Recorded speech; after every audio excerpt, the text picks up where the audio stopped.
इस वीडियो में हम डिस्कस करेंगे कि ये लेथ मशीन क्या होती है और लेथ मशीन में हम क्या क्या करते हैं वर्क पीस का, इसमें कौन कौन सी वर्क किया जाता है, इसके बारे में हम इस वीडियो में डिस्कस करेंगे कि लेथ मशीन क्या होती है। तो सबसे पहले देखते हैं लेथ मशीन।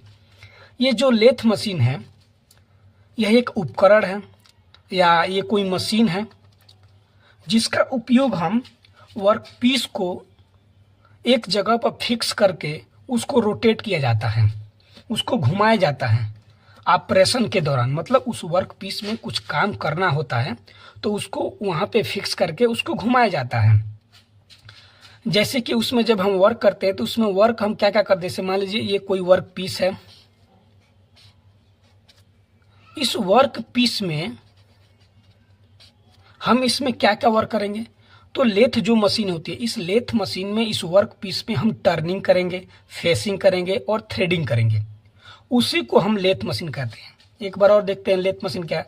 लेथ मशीन एक उपकरण है या एक मशीन है जिसमें किसी वर्क पीस को फिक्स करके घुमाया जाता है और उस ऑपरेशन के दौरान उस वर्क पीस में थ्रेडिंग, फेसिंग और टर्निंग किया जाता है। उसे ही हम लेथ मशीन कहते हैं।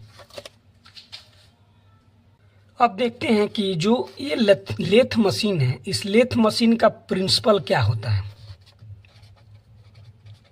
प्रिंसिपल क्या होता है मतलब इसका मेन वर्क क्या होता है, इसके बारे में हम देखते हैं। इस लेथ मशीन का जो लेथ मशीन होती है, इस लेथ मशीन में इसका प्रिंसिपल ये होता है कि जो वर्क पीस होता है उस वर्क पीस से लोहे का जो टुकड़ा होता है, छिलका होता है, इस वर्क पीस से छिलका को हटाया जाता है ताकि इसको हम कोई आकार दे सके। इस वर्क पीस से आयरन का या लोहे का इसका छिलका निकालते हैं। जो इसका प्रिंसिपल होता है कि किसी वर्क पीस से उसी वर्क पीस का टुकड़ा निकालना एक शेप देने के लिए उसको हम ये लेथ मशीन का प्रिंसिपल कहते हैं। इसका यही प्रिंसिपल होता है। अब देखेंगे कि जो लेथ मशीन होती है उसके कौन कौन से पार्ट्स होते हैं, उसका क्या वर्क होता है। तो देखिए ये हमारा फर्स्ट होता है टेल स्टोक, इसको हम टेल स्टोक बोलते हैं। ये क्या करता है, वर्क पीस को हम यहाँ पे जब टाइट करके यहाँ पे हम फिक्स करते हैं तो ये टेल स्टोक टूल पास्ट को ये सपोर्ट करता है इधर से लेके आने में। ये हमारा है कंपोनेंट रेस्ट। यहाँ पे कंपोनेंट का जो होती है, जो टूल होती है, यहाँ पे हम इसको टाइट करके रखते हैं जो यहाँ से जाता है और इस वर्क पीस को ये एक शेप देने के लिए उसको हम कटिंग करते हैं, शेफिंग करते हैं या थ्रेडिंग करते हैं। ये टूल पास्ट के पास रहता है। ये लीड स्क्रू है, ये लीड स्क्रू है। यहाँ से हम ये जो हमारा पूरा एक क्रॉस स्लाइड दे रहा है, यहाँ से इसको हम पूरा कैरिज को आगे पीछे लेके जाते हैं थ्रेडिंग पर। ये फीड रेड है, इसको फीड रेड बोलते हैं। इस पे भी वो व्हील को रोटेट करते हैं तो ये यहाँ पे और यहाँ पे जाता रहता है इस वर्क पीस के पास। ये बेड हो गया जो पूरी वेस इसी पे रहती है। ये हेड व्हील ये है। हेड व्हील को ही हम रोटेट करते हैं तो ये फॉरवर्ड बैकवर्ड जाती रहती है। ये कैरिज मतलब का, ये पूरे को हम कैरिज को होते हैं, जो कैरी पूरे को कैरी करके रखता है, इसी को हम कैरिज बोलते हैं। ये पूरे इसी पर रहता है तो इसको हम कैरिज बोलते हैं। ये लेड है, मतलब इसका लेग बोलते हैं। ये दोनों लेग है, इसके ऊपर ये रहता है।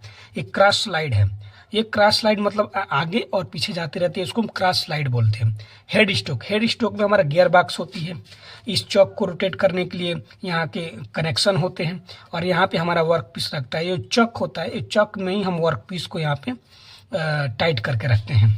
ये स्लाइड है, स्लाइड मतलब क्या, ये स्लाइड करके जाता है, आता है, स्लाइड करता रहता है, ये वर्क पीस को फिक्स करके रखता है। तो ये लेथ मशीन है जो इसके ये सभी पार्ट्स हैं, इसका ये वर्क होता है। जो लेथ मशीन होती है, ये लेथ मशीन में मोस्ट काम यही होता है कि किसी वर्क पीस को एक शेप देने के लिए एक टूल की सहायता से उसको छिलका हो या उसको उस वर्क पीस से मेटल को रिमूव किया जाता है एक शेप देने के लिए। उसी को हम लेथ मशीन कहते हैं।